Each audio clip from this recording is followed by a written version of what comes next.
नमस्कार, मैं हूं संदीप चौधरी। रात के 9 बजने को है। आप देख रहे हैं नेशनल न्यूज सेंटर और नेशनल न्यूज सेंटर की शुरुआत आज की सबसे बड़ी खबर से। 50 दिन का और इंतजार। देश में कैश की किल्लत कम जरूर हुई है, लेकिन इसे खत्म होने में अभी 50 दिन और लग सकते हैं। नए नोटों की प्रिंटिंग तेजी से हो रही है, लेकिन बैंकों की जरूरत के हिसाब से अब भी ये कम पड़ रहे हैं। ऐसे में हालात सामान्य करने के लिए फरवरी के आखिर तक का इंतजार करना पड़ेगा।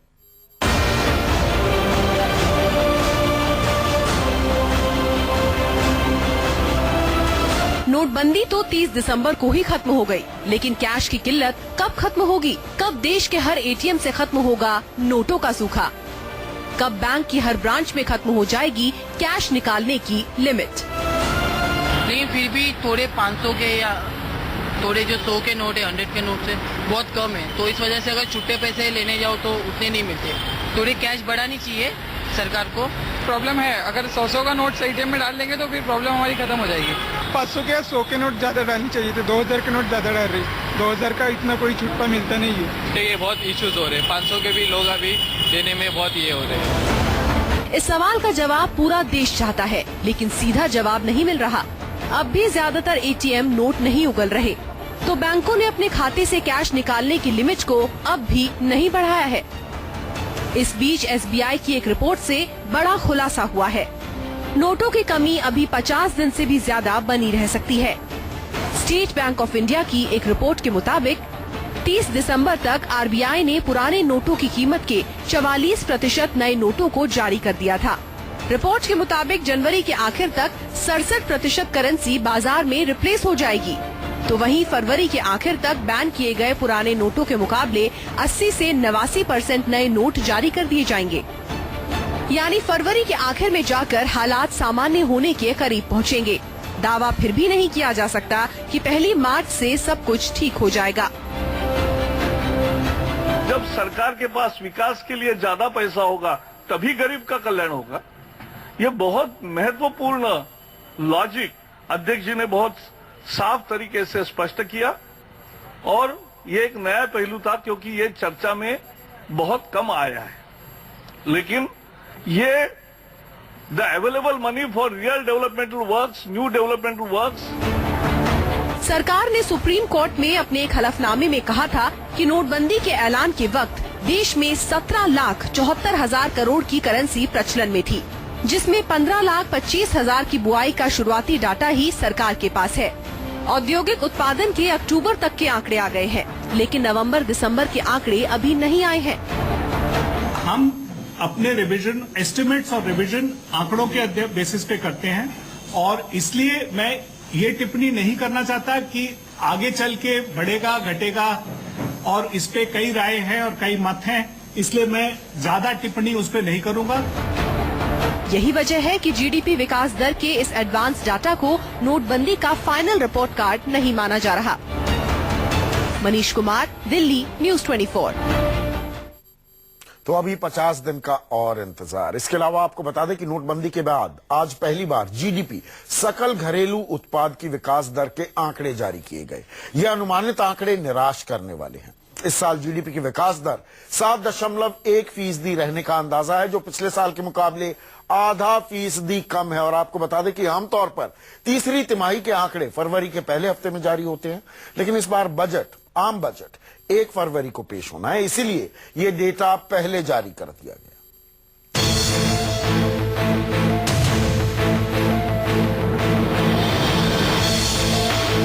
नोटबंदी की वजह से देश में कितने बड़े पैमाने पर काले धन का खात्मा हुआ, नोटबंदी की वजह से देश की अर्थव्यवस्था को कितना फायदा हुआ, इसके बारे में सरकार ने अब तक कुछ नहीं कहा है। लेकिन नोटबंदी की वजह से देश की अर्थव्यवस्था को बड़ा झटका लगने की आशंका सच साबित हुई।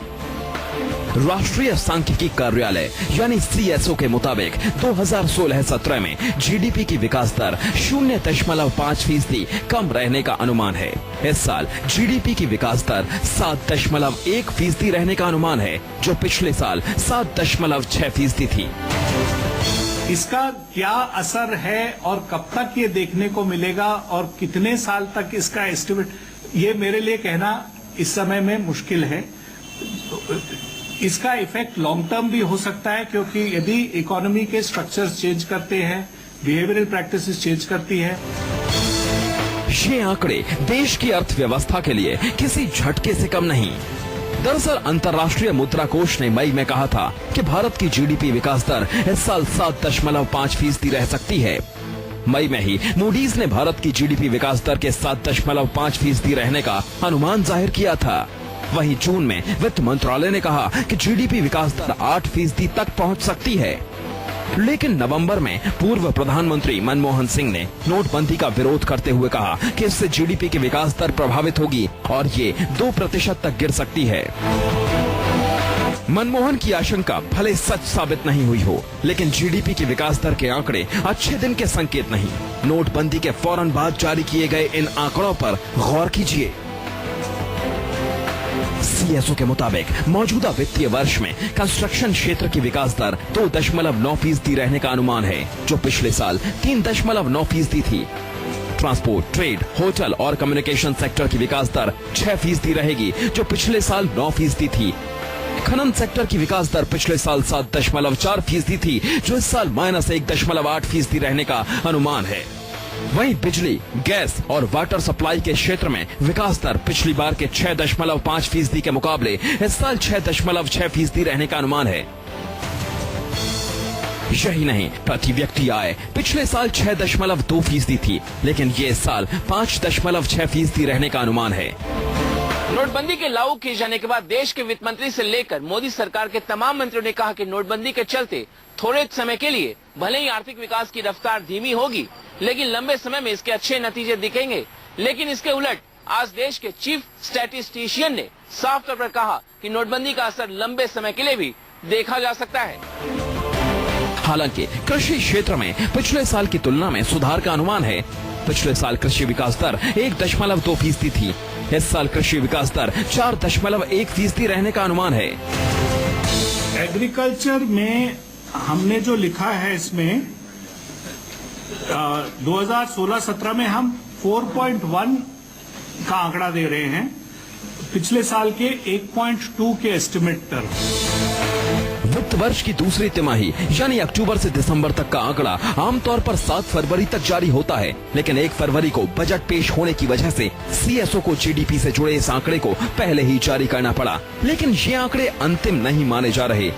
सूत्रों की माने तो सीएसओ के पास उत्पादन से जुड़े सभी क्षेत्रों का पूरे 3 महीने का डेटा नहीं है। कृषि क्षेत्र का डेटा सिर्फ अक्टूबर महीने तक का है। खरीफ के उत्पादन और रबी की बुआई का शुरुआती डेटा ही सरकार के पास है। औद्योगिक उत्पादन के अक्टूबर तक के आंकड़े आ गए हैं, लेकिन नवंबर दिसंबर के आंकड़े अभी नहीं आए हैं। यही वजह है कि जीडीपी विकास दर के इस एडवांस डेटा को नोटबंदी का फाइनल रिपोर्ट कार्ड नहीं माना जा रहा। मनीष कुमार, दिल्ली, न्यूज़ 24। तो विकास दर धीमी पड़ी है और इसी बात का अंदेशा कल राष्ट्रपति प्रणब मुखर्जी ने भी जाहिर किया था।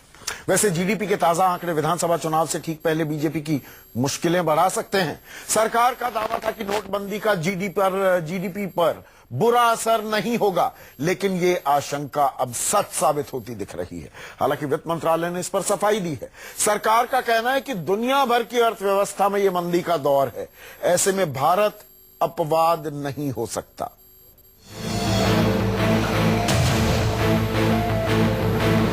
जीडीपी देश भर में हर तरह के उत्पादन का कुल मूल्य होता है। जाहिर है एक झटके में देश की 86% करेंसी को अचानक रद्द करने का इस पर सीधा असर होगा। इससे जीडीपी विकास की रफ्तार पर ब्रेक लगने की आशंका लगातार जाहिर कर रही थी। आम मजदूरों की बदहाली की तस्वीर सबने देखी। नोटबंदी की वजह से कैश पर चलने वाले तमाम उद्योग धंधे ठप पड़ गए।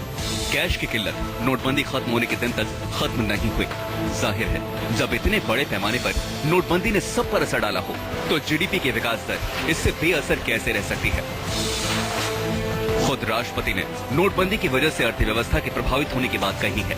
राष्ट्रपति ने कहा, काले धन और भ्रष्टाचार से लड़ाई के लिए नोटबंदी के कदम से अर्थव्यवस्था में अस्थायी मंदी आ सकती है, लेकिन सरकार अलग तर्क दे रही है। देखिए, when the whole world is slowing down, in fact जब सारे विश्व में मतलब स्लो डाउन हो रही है और सारे डेवलप्ड कंट्रीज में भी स्लो डाउन हो रही है, तो So naturally, India cannot be an exception. So when the whole world, the entire global economy, including the developed economies and also other emerging countries, there is a trend of a slowdown. India cannot be an outlier. And India still among the countries, I think India is perhaps one of the best performers. Thank you. सबकी दिलचस्पी इस बात में थी कि नवंबर और दिसंबर में GDP की विकास दर पर नोटबंदी का क्या असर हुआ, लेकिन इसके लिए अभी फरवरी के आखिर तक का इंतजार करना पड़ सकता है, क्योंकि नोटबंदी के 9 नवंबर से 30 दिसंबर के बीच के सभी क्षेत्रों के आंकड़े आए बिना इस पर कुछ कहा नहीं जा सकता। HSBC के एक अनुमान के मुताबिक मौजूदा वित्तीय वर्ष की तीसरी तिमाही यानी अक्टूबर से दिसंबर के बीच जीडीपी विकास दर सिर्फ 5% रहने वाली है। वहीं जनवरी से मार्च तक की विकास दर 6% रहेगी। सरकार इस तरह की आशंका को खारिज कर रही है, लेकिन नोटबंदी और कैश की किल्लत के जीडीपी पर बुरे असर की आशंका से इनकार नहीं किया जा सकता। मनीष कुमार, दिल्ली, न्यूज़ 24। तो आर्थिक मंदी के अब संकेत मिल रहे हैं। चुनावी असरात क्या होंगे, इस पर तो आने वाला वक्त गवाही देगा। हम बात करेंगे समाजवादी पार्टी की भी। अब भी वहां पर सुलह नहीं हो पाई है। पूरी खबर ब्रेक के बाद।